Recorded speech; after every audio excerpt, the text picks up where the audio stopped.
Welcome to Dr. Saurav's classes, everyone. Today we will discuss this question, and this question is taken from the Engineering Services Civil Engineering Paper 1 2026 examination.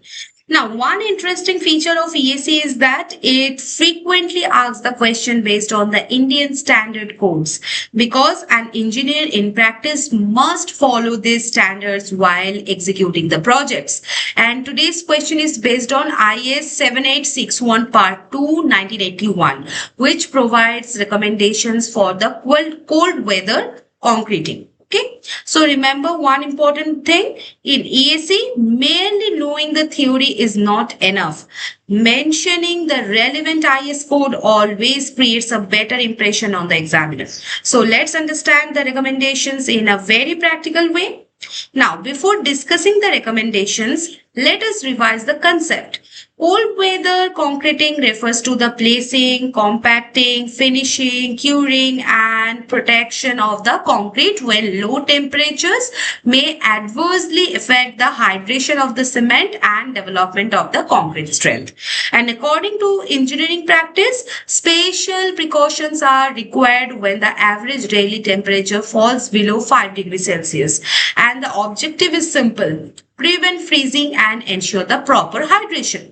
So imagine a newborn baby. Okay, can you leave the baby in freezing weather without protection? Of course not, right? So fresh concrete is just like the newborn baby. During the first few days, it is very delicate, and if we protect it properly, it grows into a strong and durable structure. If not, the permanent damage occurs. So this analogy helps us remember why the early age protection of concrete is so important. Okay. Now let us discuss the recommendations one by one. First, heat the mixing water.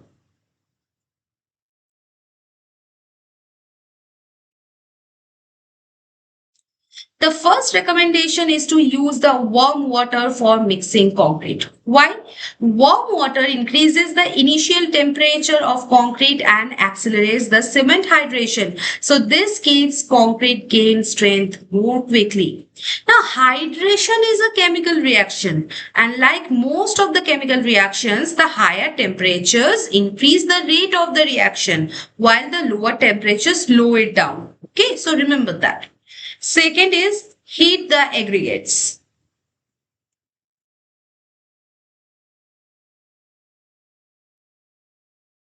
Sometimes the aggregates become extremely cold, and IS recommends heating the aggregates whenever required. And what is the reason? Cold aggregates absorb heat from the concrete mix, and heating them helps maintain the desired placing temperature.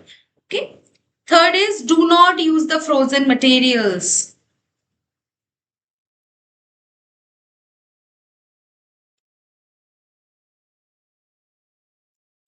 This is one of the most important recommendations. Never use frozen aggregates, ice particles, snow covered materials because they reduce the concrete temperature and disturb the water cement ratio. Okay. Suppose someone secretly adds ice cubes to your concrete mixture. Will the water cement ratio remain the same? No, as the ice melts, it adds the extra water, making the concrete weaker. So that is why frozen materials are strictly prohibited. Okay. Fourth is use rapid hardening cement.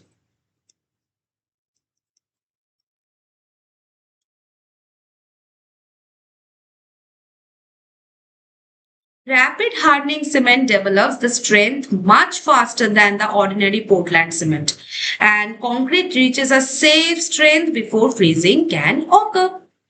Fifth is use accelerating admixtures.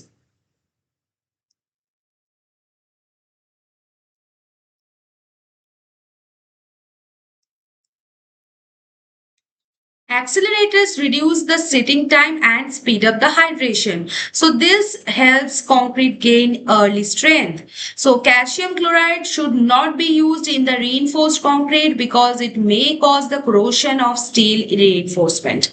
And this is an important examination point. So remember it.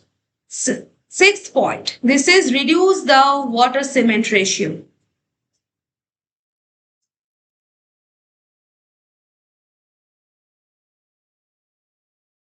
A lower water cement ratio means less free water, lower risk of freezing, higher strength and better durability. And therefore, IS recommends maintaining the lowest practical water cement ratio. Okay. Seventh, this is place concrete quickly.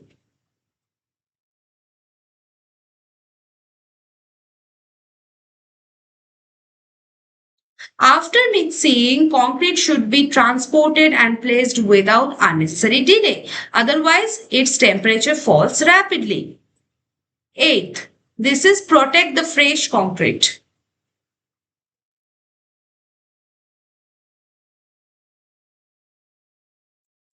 Fresh concrete should be covered using the thermal blankets, straw mats, polythene sheets, and the insulating covers. So these materials retain the heat generated during the hydration. Ninth, this is like enclose and heat the work area.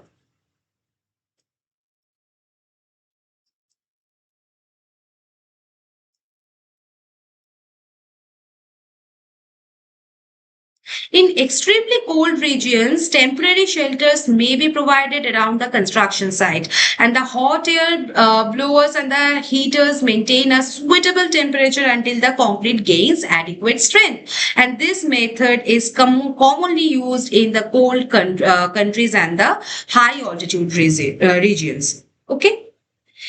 Now, 10th is like ensure proper curing.